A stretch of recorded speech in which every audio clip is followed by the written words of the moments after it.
मैं भगवान गुरुदेव के चरणों में प्रणाम करने के बाद आज आप पहले आपके चरणों में प्रणाम करता हूं। मैं आज आपको ले चलता हूं 526 साल पहले। उससे भी पहले की कहानी है। देखो, एक गोपी थी। गोपी मेरे कन्हैया बड़े नटखट है। जो कन्हैया ने, मेरे कान्हा ने ब्रिज में बड़ी नटखट लीला की। अब गोपियां बड़ी भोली भाली थी, सीधी सादी। तो एक गोप की शादी हुई,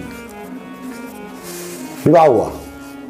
तो उसकी जब पत्नी आई तो उसकी सास ने बोला, भैया एक बात से सुन ले, घूंघट यहां से ऊपर मत रखना, यहां से नीचे को, आज ऊपर को मत लाना। और वो जो यशोदानंदन है ना, सांवला सेठ, उसकी शक्ल कभी मत देखना, वो पागल कर देता है, फिर तेरा मन घर में नहीं लगेगा। अपनी बहू को बोलती है सास। अब उसने किस्से तो सुने थे कि कन्हैया ऐसा है, और वो कन्हैया बोलते हैं कि मैंने रसिकों के मुंह से एक कथा सुनी, तो कन्हैया को पता चल गया कि इसकी सास ने ये इंस्ट्रक्शन दे रखी।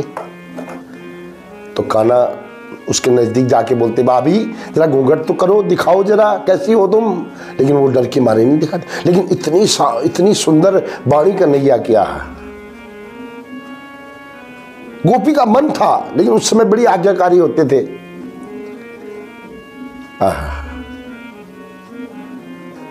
अब गोपी का मन तो था, कन्हैया का मन भी था, लेकिन कन्हैया तो जो भक्त उनसे दूर जाना चाहता है, जिस पर कन्हैया की कृपा हो जाए और भक्त दूर भी जाना चाहे, नहीं जा सकता। जैसे अब हम हैं, हम कन्हैया को छोड़ना भी चाहे ना, अब कन्हैया हमको नहीं छोड़ सकता। ये बड़े विश्वास के साथ मैं कह रहा हूं। अगर हम बोलते हैं कन्हैया भक्त छोड़ो यार, खाना पीना खाओ, टाट करो, कहां चक्कर में पड़े हो, अब नहीं छोड़ने वाला कन्हैया आपको। हम तो एक दिन बोलते हैं एक दिन आराम करना है, उस दिन नहीं छोड़ने देता है। नो, ये दुनिया हमसे दूर हो रही है धीरे धीरे। अब गोपी, अब आई बारी गिरिराज उठाने की। इंद्र जी ने बारिश कर दी,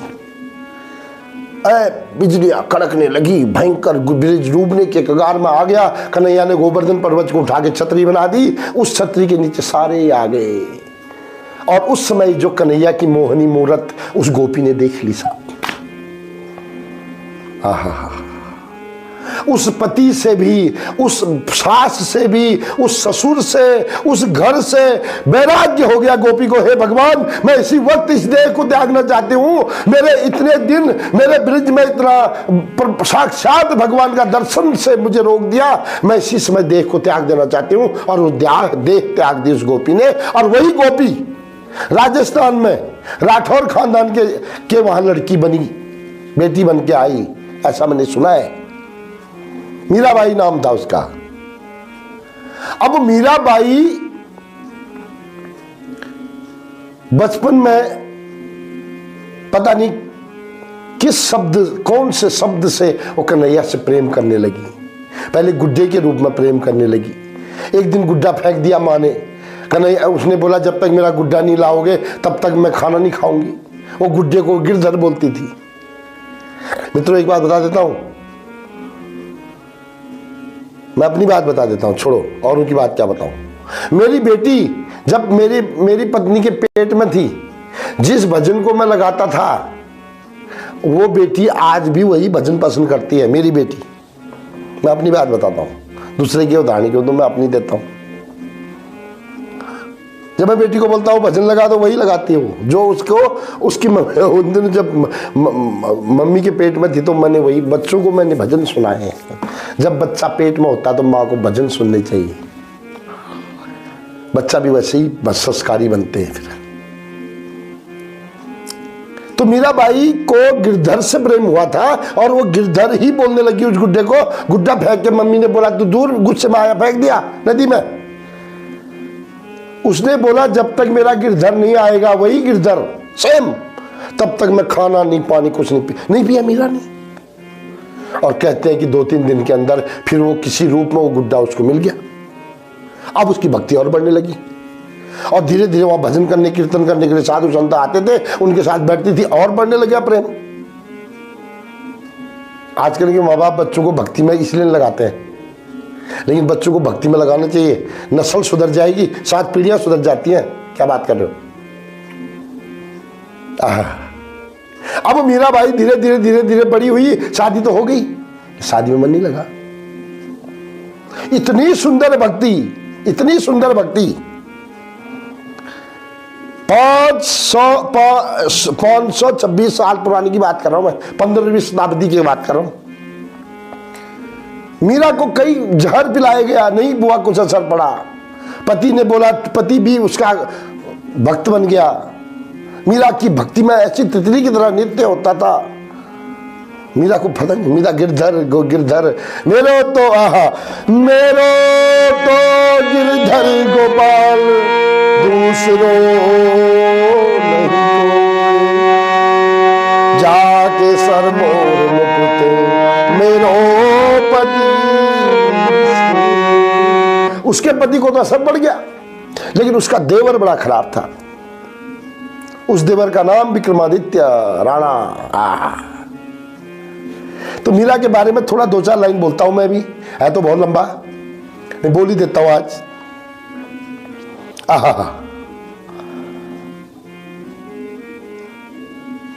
मीरा ने मूरत को जो सुलाया तो मीरा ने मूरत को जो सुलाया तो नटखट जागी के सो गया होगा, नटखट जागी के सो गया होगा।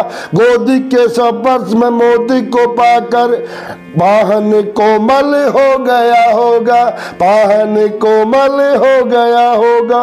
मीरा के प्रेम की बेली जो कोली तो ओहो, मीरा ने प्रेम की बेली जो बोई तो कान्हा की अंकुर बो गया होगा, गाना भी अंकुर बो गया होगा।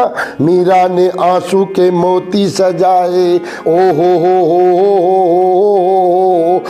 भगवान के लिए रोना सीखो। आपके भगवान के लिए रोगे, तुम मेरे लिए आंसू बहा करके तो देख, तुझे आनंद के सागर में डुबा दूं, तो बोलना है भगवान की प्रतिज्ञा है। क्या हुआ? मीरा ने आंसू के मोती सजाए तो कान्हा भी धागा पिरो गया होगा, कान्हा भी धागा पिरा गया होगा। फूलों में सांप को देख के, फूलों में सांप को देख के माला में धागे से सांप को सी गई मीरा। अब ध्यान से सुनो, थोड़ा वीडियो लंबी हो जाएगी, कोई बात नहीं। मीरा को फूल से माला बनाती थी गिरधर के लिए। सांप आ गया और इतनी मगन थी कि सांप के साथ माला बनाएगी, सांप की फूलों के साथ। छील के नहीं बनाती थी, पकड़ के बांध के बनाती थी, तो सांप को बांध गई। आगे सुन। राणा ने प्याला दिया विष का और सोचा कि अभी के अभी गई मीरा, सोचा अभी के अभी गई मीरा। मीरा ने, राणा जो देवर था उसको बड़ी नाक थी, उसकी नाक, उसने शर्म के माथे जहर देकर मारना चाहा, लेकिन मीरा ने जहर पी के नहीं, अमृत पी के समझ के कुछ नहीं। सुनो, मीरा ने विष को पिया ही नहीं, हो। मीरा ने विष को पिया ही नहीं, ऐसे मौत को मारी के जी गई मीरा, मौत को मारी के जी गई मीरा। कृष्ण के प्रेम में ऐसी ही नाची की, हो। कृष्ण के प्रेम में ऐसी ही नाची की, नाची को नाच नचा गई मीरा, नाची को नाच नचा गई मीरा। आगे की लाइन ध्यान से सुना। राधा जी ने कन्हैया को शरीर के साथ पाया, मतलब बॉडी पाई कन्हैया की, लेकिन मीरा ने बॉडी नहीं पाई, आप सुना, राधा ने कान्हा को देह से पाया, राधा को कृष्ण की देह मिली, बिन देह के नेह निभा गई मीरा, बिन देह के नेह निभा गई मीरा, बिन देह के नेह निभा गई मीरा। कृष्ण ने द्वापर में राधा को गाया, हो हा हा हा। कृष्ण ने द्वापर में राधा को गाया, कृष्ण ने द्वापर में राधा को गाया।